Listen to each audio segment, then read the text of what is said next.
Uganda Human Rights Commission received over 4,300 complaints, out of which 384 were registered as human rights violations.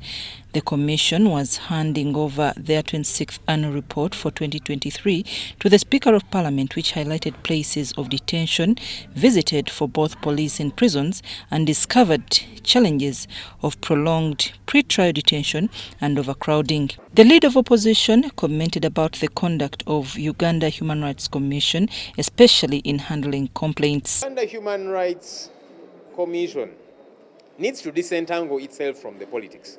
When you see the person who leads this team, this commission, Madam Maria Muangadia, who, by the way, is at the level of a High Court judge, it is deplorable how she behaves.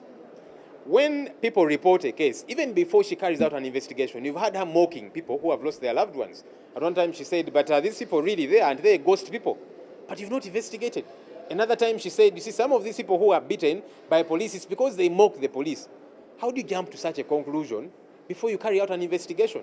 That shows the bias. The other day, Honorable Chagulanyi was before her, and she did not allow this person, a complainant, to express himself. Look, when you are, even in courts of law, because this is a tribunal, it's not even a court, even in courts of law, a person can, for example, say, my lord the judge, I want to state it that you are biased and I ask you to recuse yourself, not to handle this matter. The judge has an obligation to listen to that person.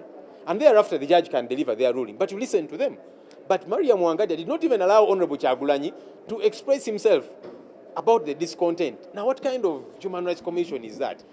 I want you to accept public scrutiny. When you get you accept public scrutiny. It's a huge problem. So you have somebody whose attitude is, these opposition people, they are enemies of the state. She behaves like a politician.